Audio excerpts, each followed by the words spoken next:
our actions has consequences. What do you mean when we say our actions have consequences? It has its own positive consequences, and when you do something bad, it has its own negative consequences. The first and foremost thing is that our country has a set of rules, like our school has a set of rules. Our country is governed by law as per the Constitution and as per what the Constitution has given us. Constitution has given you certain rights. Infringe or break upon somebody else's right. Similarly, since the advent of modern technology, all of us are bound by certain rules, but in the cyber world, there are certain norms and rules that everyone has to follow. And if you happen to break those rules, even if you are a minor or an adult, there are consequences. Because that is why officers like him are appointed. We have today here Mr. Kannan, SP, who is Sub-Inspector of Police at the Police Headquarters. He is in charge of high-tech cell. These people deal with thousands of cyber crimes every month, year after year. He has been in the set department since the past 8 years. So you can imagine the kind of experience Mr. Kannan has. Welcome Mr. Kannan to this meeting. Thank you. അപ്പോൾ നമ്മളിവിടെ വന്നിരിക്കുന്നത് cyber ലോകത്തെ കുറച്ച് പ്രശ്നങ്ങളെക്കുറിച്ച് ചർച്ച ചെയ്യാൻ വേണ്ടിയിട്ട്. Y cyber അപകടം കേരളത്തിൽ നടക്കും. ഇപ്പോൾ തിരുവനന്തപുരത്ത് ഒരു 100 സൈബർ കേസുകൾ നടക്കുകയാണെന്ന് നിങ്ങൾ സങ്കല്പിക്കുക. ഒരു 100 കേസസ് റിപ്പോർട്ട് ചെയ്യാം.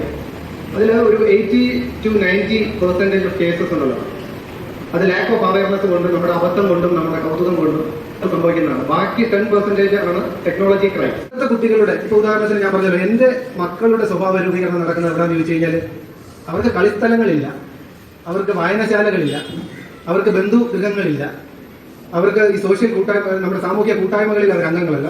പിന്നെ എവിടെയാണ് അവരുള്ളത്? മൊബൈൽ ഫോണുകൾ. ഈ ഒരു സൈബർ അല്ലെങ്കിൽ ഒരു മൊബൈൽ കയ്യിലില്ലാതെ, ഈ ഒരു ഇന്റർനെറ്റുമായിട്ട് കണക്ട് ചെയ്യാതെ ഒരു ദിവസം ഇരുന്ന് കഴിഞ്ഞാൽ ഫോമോ കേട്ടിട്ടുണ്ടോ? ഫോമോ, ഫിയർ ഓഫ് മിസ്സിംഗ് ഔട്ട്. ഒരു ദിവസം ഈ മൊബൈൽ കയ്യിൽ കിട്ടിയില്ല എങ്കിൽ, ഒരു ദിവസം ഇൻസ്റ്റാഗ്രാമിൽ കൂടെ സഞ്ചരിച്ചില്ല എങ്കിൽ, ഒരു ദിവസം റീൽസ് കണ്ടില്ല എങ്കിൽ, ഒരു ദിവസം ഫേസ്ബുക്ക് കണ്ടില്ല എങ്കിൽ, യൂട്യൂബ് കണ്ടില്ല എങ്കിൽ, ഈ ലോകത്തിൽ നിന്ന് ഒറ്റപ്പെട്ടു പോയതുപോലെ. എന്താ ലഹരി എന്ന് പറഞ്ഞു കഴിഞ്ഞാൽ, ഇവിടെ ഇരിക്കുന്ന എല്ലാവർക്കും ഓരോ ലഹരിയാണ്. ഫുഡിനോട് ലഹരി, അല്ലെ? മ്യൂസിക്കിനോട് ലഹരിയുള്ളവരുണ്ടാവും, പഠിത്തത്തിനോട് ലഹരിയുള്ളവരുണ്ടാവും. ഈ അഡിക്ഷൻ, സൈബർ അഡിക്ഷനും ഈ നാർക്കോട്ടിക് ഡ്രഗ്സിന്റെ അഡിക്ഷനും ഏകദേശം സിമിലറാണ്. എന്തുകൊണ്ടാന്ന് ചോദിച്ചു കഴിഞ്ഞാൽ, ഇത് രണ്ടും നമ്മുടെ സ്വഭാവത്തെ മോശമാക്കുന്നു, രണ്ടും നമ്മുടെ ആരോഗ്യത്തെ നശിപ്പിക്കുന്നു, രണ്ടും നമ്മുടെ ബുദ്ധിയെ നശിപ്പിക്കുന്നു. ആരൊക്കെയോ എവിടെയൊക്കെയോ ഇരുന്ന് ഷൂട്ട് ചെയ്യുന്ന real life and real life, 2 life ഉണ്ടല്ലോ. ഏതൊക്കെയാ? Real life and real life. ഈ റിയൽ ലൈഫ് കാണുമ്പോൾ നമുക്ക് തോന്നും, അടിപൊളി ചേട്ടൻ അല്ലെങ്കിൽ അടിപൊളി ചേച്ചി, എനിക്കിതുപോലെ ആകാൻ കഴിയില്ലല്ലോ, എനിക്കിതുപോലെ ആയെങ്കിൽ, അല്ലേ? പലപ്പോഴും നമ്മൾ മറക്കുന്നു. ഒരുപാട് റിഹേഴ്സലുകൾക്ക് ശേഷം, അല്ലേ, ഒരുപാട് എഡിറ്റിങ്ങിന് ശേഷം ഷൂട്ട് ചെയ്ത് നമുക്ക് മുന്നിലേക്ക് വയ്ക്കുന്ന ഇതുപോലുള്ള റീലുകൾ കാശുണ്ടാക്കാൻ വേണ്ടിയിട്ടാണ് പലരും ചെയ്യുന്നത്. നമുക്ക് ഇഷ്ടമില്ലാത്തവരെ കളിയാക്കാനും, ഇഷ്ടമില്ലാത്തവരെ, അല്ലേ, വളരെ മോശമായിട്ട് മാനസികമായി പീഡിപ്പിക്കാനുള്ള ശ്രമം നടക്കും. അതിനാണ് സൈബർ ബുള്ളിംഗ് എന്ന് പറയുന്നത്. ഈ സോഷ്യൽ മീഡിയ ആപ്ലിക്കേഷൻസ് കണ്ടുപിടിക്കുന്നത് വിദേശ രാജ്യങ്ങളാണ്. നിങ്ങൾ ശ്രദ്ധിച്ചാൽ മനസ്സിലാവും. ഇന്ത്യയിലല്ല ഇതിന്റെ എല്ലാ ഉത്ഭവം. ഞാനൊരു ഹാക്കറാണെന്ന് വിചാരിക്കുക, ഞാൻ അയച്ചു തന്ന ഒരു ഫിഷിംഗ് ലിങ്ക് ആയിരിക്കും. എന്താ ഫിഷിംഗ് ലിങ്ക്? നിങ്ങളുടെ യൂസർ നെയിമും പാസ്വേഡും കൈക്കലാക്കാൻ വേണ്ടിയിട്ട് ഇൻസ്റ്റാഗ്രാം അക്കൗണ്ടിന്റെ അതേ രൂപത്തിലുള്ള ഒരു പേജ് ക്രിയേറ്റ് ചെയ്ത് ഒരു ലിങ്കിൽ എംബഡ് ചെയ്ത് നിങ്ങൾക്ക് അയച്ചു തരുന്ന ഒരു പരിപാടിയാണ് ഫിഷിംഗ് എന്ന് പറയുന്നത്. അതിന്റെ അകത്ത് നിങ്ങൾ യൂസർ നെയിമും പാസ്വേഡ് എൻ്റർ ചെയ്യുന്നതോടൊപ്പം നിങ്ങളുടെ എല്ലാ ഡാറ്റയും ആർക്ക് കിട്ടും? എനിക്ക് കിട്ടും. മനസ്സിലായോ? അപ്പൊ ഇത് എങ്ങനെ ഒഴിവാക്കാം? 2 factor authentication കേട്ടിട്ടുണ്ടോ? 2 factor authentication നമ്മുടെ അക്കൗണ്ട് ഐഡന്റിഫയർ എന്ന് പറഞ്ഞാൽ യൂസർ നെയിം ആൻഡ് പാസ്വേഡ് ആണ്. ഇത് ആരുടെയെങ്കിലും കയ്യിൽ കിട്ടിയാൽ അവർ മിസ്യൂസ് ചെയ്യാൻ സാധ്യതയുണ്ട്. അപ്പൊ നമുക്ക് ഒരു എക്സ്ട്രാ ലെയർ ഓഫ് പ്രൊട്ടക്ഷൻ വേണ്ടിയിട്ട് നമ്മൾ ഈ OTP കേട്ടിട്ടുണ്ടോ? OTP നമ്മുടെ അക്കൗണ്ട്, അതെ, 1 time പാസ്വേഡ് എന്ന് പറയുന്ന OTP നമ്മുടെ ഫോൺ നമ്പറും നമ്മുടെ ഇമെയിൽ ഐഡിയും കൂടെ അധികമായിട്ട് നമ്മൾ കൊടുക്കും. അങ്ങനെ കൊടുത്തു കഴിഞ്ഞാൽ പുതിയതായിട്ടൊരു ഡിവൈസിൽ, നിങ്ങൾ ഉപയോഗിച്ചുകൊണ്ടിരിക്കുന്ന ഡിവൈസിൽ ഇഷ്യൂ ഇല്ല, നിങ്ങൾ പുതിയൊരു ഡിവൈസിൽ നിങ്ങൾ ലോഗിൻ ചെയ്യാൻ ശ്രമിക്കുമ്പോൾ OTP ചോദിക്കും.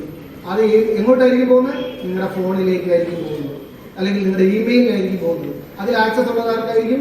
നമുക്ക് മാത്രമായിരിക്കും. അപ്പോൾ അങ്ങനെ മറ്റൊരാളിനെ ഹാക്ക് ചെയ്യാൻ പറ്റാതെ നമ്മുടെ അക്കൗണ്ടിനെ സുരക്ഷിതമാക്കാം. അതിനു മുമ്പേ സുരക്ഷിതമാക്കാൻ ഞാൻ ആദ്യം പറഞ്ഞ സ്റ്റെപ്പ് ശ്രദ്ധിച്ചാൽ മതി. ഏതാ? അൺനോൺ ആയിട്ടുള്ള ലിങ്കുകളിൽ കൗതുകം കൊണ്ടോ എന്താണ് എടുത്തുകാട്ടം കൊണ്ടോ ക്ലിക്ക് ചെയ്യരുത്. ആ ലിങ്ക് എന്ന് പറയുന്നത് ഞാനൊരു മലീഷ്യസ് കോഡ് എംബഡ് ചെയ്തിട്ടുള്ള ഒരു ലിങ്ക് ആയിരിക്കും. ഇത് നയിക്കുന്നത് എൻ്റെ ഒരു വെബ്സൈറ്റിലേക്കോ അല്ലെങ്കിൽ എൻ്റെ ഒരു സ്പേസിലേക്കോ ആയിരിക്കും നിങ്ങളെ നയിക്കുന്നത്. അതിൻ്റെ അകത്തൊരു മലീഷ്യസ് കോഡ് നിങ്ങളുടെ ഫോണിലേക്ക് ഡൗൺലോഡ് ആവും. മനസ്സിലായോ? ഇതിന് ക്ലിക്ക് ബേറ്റ് എന്ന് പറയുന്നത് നിങ്ങളെ കൊണ്ട് ക്ലിക്ക് ചെയ്യിക്കുക. എല്ലാവർക്കും ഇപ്പോൾ മുൻനിര മാധ്യമങ്ങൾ ഉൾപ്പെടെ ഈ ക്ലിക്ക് ബേറ്റ് ഉപയോഗിക്കുന്നുണ്ട്. മനസ്സിലായോ? ക്ലിക്ക് ബേറ്റ് എന്ന് പറഞ്ഞാൽ നിങ്ങളെ കൊണ്ട് നിങ്ങളുടെ ആകാംക്ഷ വർദ്ധിപ്പിച്ച് നിങ്ങളെ കൊണ്ട് ക്ലിക്ക് ചെയ്യിക്കുന്നതാണ്. ബുദ്ധിയുള്ള കുട്ടികൾ എന്ത് ചെയ്യുമെന്ന് അറിയാമോ? ഏതിന്റെ പരസ്യം കണ്ടാലും അതിന്റെ സ്ക്രീൻഷോട്ട് എടുക്കാൻ അറിയാലോ. സ്ക്രീൻഷോട്ട് എടുത്തിട്ട് ഇമേജ് സെർച്ച് എന്ന് പറയുന്ന ഒരു ഓപ്ഷൻ ഉണ്ട്. കണ്ടിട്ടുണ്ടോ? അത് ഗൂഗിൾ ലെൻസ് കണ്ടിട്ടുണ്ടോ? ഗൂഗിൾ ലെൻസ് ഏതൊരു ചിത്രം വന്നാലും ഏതൊരു പരസ്യം വന്നാലും അതിന്റെ ഒറിജിനൽ വില അറിയണമെന്നുണ്ടെങ്കിൽ ഗൂഗിൾ ലെൻസ് ഉപയോഗിച്ചിട്ട് സ്ക്രീൻഷോട്ട് എടുത്തിട്ട് ഗൂഗിൾ ലെൻസ് ഉപയോഗിച്ചിട്ട് നോക്കണം. സിമിലർ പ്രോഡക്ട്സ് വരും, സെയിം സാധനം വരും. അപ്പോൾ അത് നോക്കുമ്പോൾ 60,000 രൂപ. അപ്പോൾ 2,000 രൂപയ്ക്ക് എനിക്ക് തരാമെന്ന് പറഞ്ഞത് എന്തായിരിക്കും? ഫേക്കാണ്, ഫ്രോഡാണ്, നിങ്ങളുടെ കാശ് കട്ടിക്കാനുള്ള മാർഗമാണ്. അത് ഞാൻ പറയുന്നത് ഗെയിമിങ്ങിനെ കുറിച്ചാണ്. ഗെയിമിന്റെ പ്രശ്നം ഞാൻ പറഞ്ഞുതരാം. ഗെയിം നമ്മുടെ കാലഘട്ടത്തിലെ ഗെയിം പോലെയല്ല. ഞാൻ നേരത്തെ പറഞ്ഞു, അഡിക്ഷൻ ആണ് ഒന്നാമത്തെ ബൈ പ്രോഡക്റ്റ്. ഗെയിമിങ്ങിന്റെ ഒന്നാമത്തെ ബൈ പ്രോഡക്റ്റ് എന്ന് പറയുന്ന അഡിക്ഷൻ ആണ് ഒന്ന്. രണ്ടാമത്തെ എന്താണെന്ന് അറിയാമോ? നിങ്ങൾ കൊടുക്കുന്ന വില എന്ന് പറയുന്നത് ഹെൽത്ത്. നിങ്ങൾ ഗെയിം കളിക്കുന്ന സെഡൻഡറി ആയിട്ട് കിടന്നിട്ടില്ല, നിങ്ങൾ അനങ്ങാതെ കിടന്നിട്ടില്ലേ? ഒരിടത്ത് കിടന്നിട്ടോ ഇരുന്നിട്ടോ ശരീരത്തിൽ യാതൊരു മൂവ്മെന്റും ഇല്ലാതെ വിരലിന് മാത്രം മൂവ്മെന്റ് ഉള്ള ഒരു സാധനമാണ് ഈ ഗെയിം എന്ന് ഞാൻ മനസ്സിലാക്കുന്നു. ശരിയാണോ? ആണ്. അത് മാത്രമല്ല, നിങ്ങൾ ഒരാളിനെ തകർത്ത് മാത്രം ജയിക്കുന്ന ഒരു ഗെയിമാണ് കളിക്കുന്നത്. ആണോ? ആണ്. ഒരാളിനെ കൊന്നു മാത്രമേ നിങ്ങൾക്ക് അത് ജയിക്കാൻ പറ്റൂ. നിങ്ങൾ അറിഞ്ഞോ അറിയാതെയോ നിങ്ങളുടെ മനസ്സിലേക്ക് കടന്നു വരുന്ന അക്രമ സ്വഭാവമാണ്, നിങ്ങളുടെ അഗ്രസീവ്നെസ് ഈ ഗെയിമിന്റെ ബൈ പ്രോഡക്റ്റ് ആണ്. 6 ആയില്ലേ? അപ്പൊ മനസ്സിലായോ? അതെല്ലാം നമുക്കറിയാൻ മനസ്സിലായോ? ഒരു കാരണവശാലും പാറ്റേൺ ലോക്ക് ഇടരുത് കേട്ടോ. പാറ്റേൺ ലോക്ക് ഇടേ ചെയ്യരുത്. പിന്നെന്താ ഇടുക? Biometrics, finger print, face ID, ഇതൊക്കെ വേണമെങ്കിൽ ഇടാം, സേഫാണ്. പിന്നെന്താ? പാസ്വേഡ് എങ്ങനെയുള്ള പാസ്വേഡ് ആയിരിക്കണം? അശ്വതി ആണെങ്കിൽ അച്ചു 1 2 3. ആരും ഗസ് ചെയ്യരുത്. നമ്മളെ ഏറ്റവും വേണ്ടപ്പെട്ട ആൾ പോലും ഗസ് ചെയ്യരുത്. ഈ മോസ്റ്റ് കോമൺ പാസ്വേഡ് ഞാൻ പറഞ്ഞുതരാം. ഫോൺ നമ്പർ, പേര് അറ്റ് ഡേറ്റ് ഓഫ് ബർത്ത്, പേര് അറ്റ് വണ്ടി നമ്പർ. ആപ്ലിക്കേഷനെ ഒരു ദിവസം നിങ്ങൾക്ക് ഉപയോഗിക്കാൻ പറ്റൂ, നിങ്ങൾ ഉപയോഗിക്കുന്നുള്ളൂ. നിങ്ങൾ ഏതൊരു ആപ്ലിക്കേഷൻ നിങ്ങൾ ഡൗൺലോഡ് ചെയ്താൽ ഉപയോഗിച്ചാലും അതിന്റെ പിന്നിൽ അത് ഉണ്ടാക്കിയ ഒരാളിന് റവന്യൂ അയാൾ പ്രതീക്ഷിക്കുന്നുണ്ട്. നിങ്ങളുടെ ഏതെങ്കിലും ഒരു ഡാറ്റ അയാൾ കൊണ്ടുപോകുന്നു. എന്നുള്ള സമയത്ത് ക്യാമറ ഓപ്പറേറ്റ് ചെയ്യാനുള്ള പെർമിഷനാണ് നമ്മൾ കൊടുക്കുന്നത്. ഒന്ന് ആലോചിച്ച് നോക്കിയേ, എന്താ സേഫ്റ്റി? നമ്മൾ ഇതുകൊണ്ട് നമ്മുടെ സ്വകാര്യ സ്ഥലങ്ങളിലേക്ക് ഫോൺ കൊണ്ടുപോയാൽ എന്താ സേഫ്റ്റി? ഫോണിന്റെ സ്ഥാനം ഹാളിലാണ്. പിന്നെ എല്ലാ ദിവസവും അപ്ഡേറ്റ് ചെയ്യണം ഫോൺ. പ്ലേ സ്റ്റോർ ആപ്ലിക്കേഷൻസ് എല്ലാം. എന്താ ഈ അപ്ഡേഷൻ എന്ന് പറഞ്ഞാൽ എന്താണെന്ന് അറിയാമോ? അതായത് optimising and patching security vulnerabilities ആണ് നമ്മൾ അപ്ഡേറ്റ്സ് എന്ന് പറയുന്നത്. അതായത് ഒരു ആപ്ലിക്കേഷൻ ഓപ്റ്റിമൈസ് ചെയ്യുക അതിന്റെ പെർഫോമൻസ്. രണ്ടാമത് എന്ത് ചെയ്യുക? അതെ, പുതിയ സെക്യൂരിറ്റി എന്തെങ്കിലും വൾണറബിലിറ്റീസ് ഉണ്ടെങ്കിൽ അതിനെ പാച്ച് ചെയ്യുക. ഈ 2 പരിപാടിയാണ് ഈ അപ്ഡേഷനിൽ നടക്കുന്നത്. കൃത്യമായിട്ടും ഫോണിന്റെ ഓപ്പറേറ്റിംഗ് സിസ്റ്റം അപ്ഡേറ്റ് ചെയ്തിരിക്കണം. സുഹൃത്തുക്കൾ ആരെങ്കിലും അയച്ചിരുന്ന ആപ്ലിക്കേഷൻസ് ഒരു കാരണവശാലും ഇൻസ്റ്റാൾ ചെയ്യരുത്. അപ്പോൾ ചോദിക്കും, ഗൂഗിൾ പ്ലേ സ്റ്റോറിലെ ആപ്ലിക്കേഷൻസ് സേഫ് ആണോ? അല്ല. നമുക്ക് അത്യാവശ്യമുള്ളത് മാത്രം എടുക്കാവുന്ന, അതാ മെസ്സേജ് അയക്കത്തില്ല. പകരം എന്താ കണ്ടിട്ട് മിണ്ടാതെ പോയത് എന്നിട്ട് നിങ്ങൾ ആലോചിക്കുക, അയ്യോ ഇതാരാണ് നിങ്ങൾ മെസ്സേജ് ഇടും തിരിച്ച്. മറന്നോ? അത്ര പെട്ടെന്ന് തന്നെ മറന്നോ? അപ്പോൾ നിങ്ങൾക്ക് ആകാംക്ഷ കൂടി വരും. നിങ്ങളുടെ ഒരു ആരാധകനാണ്. അപ്പോൾ നമുക്ക് ചെറുതായിട്ട് തോന്നും, എനിക്കും ആരാധകനാണ്. അതാണ് സോഷ്യൽ എഞ്ചിനീയറിംഗ് എന്ന് പറയുന്നത് കേട്ടോ. അമ്മയാണ് മോസ്റ്റ് ട്രസ്റ്റഡ് അഡൽട്ട് എന്ന് പറഞ്ഞാൽ അമ്മയാണ്. മനസ്സിലായോ? അമ്മയോട് പറയുക. ചിലപ്പോൾ ഒരു തല്ല് കിട്ടുമായിരിക്കും, ചിലപ്പോൾ ഇച്ചിരി വഴക്ക് പറയുമായിരിക്കും, പക്ഷെ അതോട് തീർന്നു. നമ്മളെ വെറുക്കത്തില്ല. കൂട്ടുകാരോടൊന്നും പറയാൻ നിൽക്കണ്ട. അമ്മയോട്, അച്ഛനോട്, അധ്യാപകരോട്. 1 ടൈം C അറിയാമോ? വരുന്നെങ്കിൽ എന്ത് ചെയ്യും? ഇവിടെ 10 പോയിന്റ്. ഏതാ? വേറൊരു ഫോണ് കയ്യിലെടുത്ത് വെച്ചതിന് ശേഷമേ അത് ഓപ്പൺ ചെയ്യാവൂ. വേറൊരു ഫോൺ എടുത്ത് വെച്ചാൽ മാത്രം പോരാ, വേറൊരു ഫോൺ എടുത്ത് വീഡിയോ ഓൺ ചെയ്ത് വെച്ചിട്ട് വേണം, വീഡിയോ റെക്കോർഡിംഗ് ഓൺ ചെയ്ത് വെച്ചിട്ട് വേണം 1 ടൈം C. കാരണം എന്താ? അത് നമുക്ക് സ്ക്രീൻഷോട്ട് എടുക്കാൻ കഴിയില്ല. റീലിൽ നിന്ന് വൈറസ് കയറാൻ സാധ്യതയില്ല. കാരണം റീൽ എന്ന് പറയുന്നത് ഒരു വീഡിയോ മാത്രമാണ്. പക്ഷെ ആ റീലിന്റെ കൂടെ വരുന്ന ലിങ്കുകൾ എന്തെങ്കിലും ഉണ്ടെങ്കിൽ, അല്ലെങ്കിൽ വേറെ ഏതെങ്കിലും ഒരു ഡയറക്റ്റീവ് മീൻസ് URLസോ എന്തെങ്കിലും ഉണ്ടെങ്കിൽ അതിലേക്ക് പോയി കഴിഞ്ഞാൽ ചിലപ്പോൾ വരാം. ബ്രൗസറിൽ റിമെമ്പർ പാസ്വേഡ് കൊടുക്കുമല്ലോ, അവിടെ നിന്നാണ് ലോകത്തിലെ ഏറ്റവും വലിയ പാസ്വേഡ് ഹാക്ക് ചെയ്തുകൊണ്ട് പോകുന്നത്. Red line virus, red line malware എന്ന് പറഞ്ഞിട്ടൊരു മാൽവെയർ ഉണ്ട്. പോയി ചെക്ക് ചെയ്ത് നോക്കുക. റെഡ് ലൈൻ മാൽവെയർ കേട്ടോ, പേര് ഓർമ്മിച്ചോ, റെഡ് ലൈൻ മാൽവെയർ ചെയ്യുന്നതെന്ന് വെച്ചാൽ നമ്മുടെ ബ്രൗസറിൻ്റെ അകത്ത് നമ്മൾ അറിയാതെ ഏതെങ്കിലും വെബ്സൈറ്റിൽ ക്ലിക്ക് ചെയ്ത് കഴിഞ്ഞാൽ ആ വെബ്സൈറ്റിൻ്റെ കോഡിൽ എംബഡ് ചെയ്തിട്ടുള്ള ഈ റെഡ് ലൈൻ മാൽവെയർ നമ്മുടെ ബ്രൗസറിൽ സ്റ്റോർ ചെയ്തിട്ടുള്ള എല്ലാ പാസ്വേഡും മോഷിച്ചുകൊണ്ട് പോകും.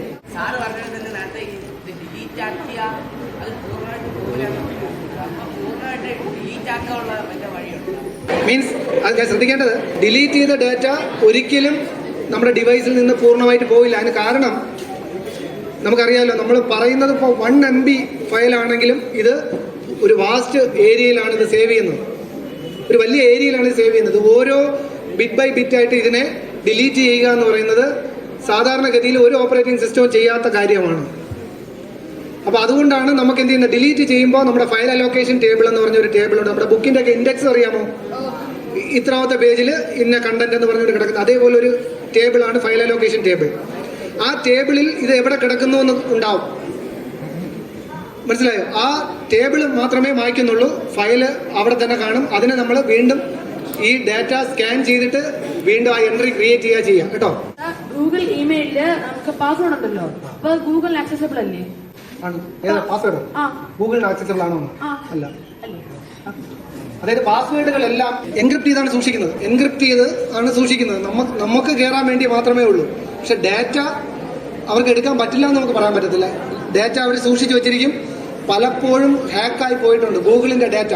ഇപ്പം ഞാൻ പറയട്ടെ, ആപ്പിൾ ഐക്ലൗഡ് ഡാറ്റ സേഫാണ്, ഗൂഗിളിൻ്റെ ഡ്രൈവിൽ കിടക്കുന്ന സേഫ് ആണെന്ന് പറയാം. പക്ഷേ അവിടെ പല ഇൻസ്റ്റൻസ് ഉണ്ടായിട്ടുണ്ട്, ഈ സൂക്ഷിച്ചു വെച്ചിരിക്കുന്ന ഡാറ്റ ഹാക്കായി പോയിട്ടുണ്ട് പല പ്രാവശ്യം. നിങ്ങൾ ഗൂഗിളിൽ സെർച്ച് ചെയ്താൽ അറിയാം, ഹാക്ക് ചെയ്യപ്പെടാത്ത ഒരു കമ്പനി ഡാറ്റാ ബേസും ഇല്ല. ഫേസ്ബുക്ക് ഹാക്ക് ചെയ്യപ്പെട്ടിട്ടുണ്ട്. സർ, നമ്മൾ ചിലപ്പോൾ ഈ അസൈൻമെന്റ്സിനൊക്കെ വെബ്സൈറ്റ്സ് ഓപ്പൺ ചെയ്യുമ്പോൾ അവരുടെ കുക്കി പോളിസി അഗ്രി ചെയ്യുന്നുണ്ടോ എന്നൊക്കെ ചോദിക്കും. അപ്പോൾ അത് ക്ലിക്ക് ചെയ്യുന്നത് സേഫ് ആണോ? ഈ കുക്കീസ് എന്ന് പറഞ്ഞാൽ സാധാരണഗതിയിൽ എല്ലാ വെബ്സൈറ്റിനും കുക്കീസ് ഉണ്ട്. കുക്കീസ് കൊണ്ട് ഉദ്ദേശിക്കുന്നത് നമ്മുടെ website data and user data ചെറിയൊരു കോഡിൽ സേവ് ചെയ്ത് വയ്ക്കുക എന്നുള്ളതാണ്.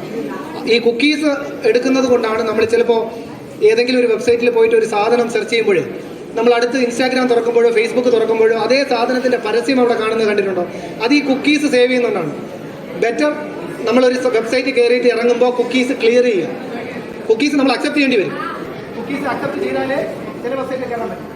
അപ്പം അങ്ങനെയുള്ളതിന് അക്സെപ്റ്റ് ചെയ്തോളാം, പക്ഷേ ആ വെബ്സൈറ്റിൽ ഇറങ്ങുമ്പോൾ കുക്കീസ് ക്ലിയർ ചെയ്യും. ഏറെക്കുറെ എല്ലാം കവർ ചെയ്തെന്നാണ് വിചാരിക്കുന്നത്. അപ്പോൾ ശ്രദ്ധിക്കുക, നല്ല ഒരു നെറ്റിസണായിട്ട് നല്ല ഒരു സൈബർ ഹൈജീൻ കീപ്പ് ചെയ്യാൻ വേണ്ടിയിട്ട് നിങ്ങൾക്ക് കഴിയട്ടെ. അപ്പോൾ എന്ത് പ്രശ്നം ഉണ്ടെങ്കിലും അതിന് നമുക്കൊരു സൊല്യൂഷൻ ഉണ്ടെന്നുള്ളത് നിങ്ങൾ മനസ്സിലാക്കണം കേട്ടോ. എന്ത് വിഷയം ഉണ്ടെങ്കിലും അതിനൊരു സൊല്യൂഷൻ ഉണ്ടാവും. വളരെ കെയർഫുള്ളായിട്ട് വളരെ ശ്രദ്ധിച്ച് മാത്രം സോഷ്യൽ മീഡിയയിൽ ഇടപെടുക. നമ്മുടെ പ്രൈവസി, സെൽഫ് റെസ്പെക്ട് ഇതെല്ലാം കീപ്പ് ചെയ്തുകൊണ്ട് വേണം നമ്മൾ സോഷ്യൽ മീഡിയയിൽ ഇടപെടാൻ. ഓക്കെ, അപ്പോൾ നിങ്ങൾക്ക് എല്ലാവർക്കും നല്ല ഒരു ഇൻ്റർനെറ്റ് ജീവിതം ഞാൻ ആശംസിക്കുന്നു. Thank you. Now we have had a very fruitful discussion and talk, and I think most of you have benefited. I hope you remember all these vital points in your daily life. I thank Mr. Kannan from the bottom of my heart and on behalf of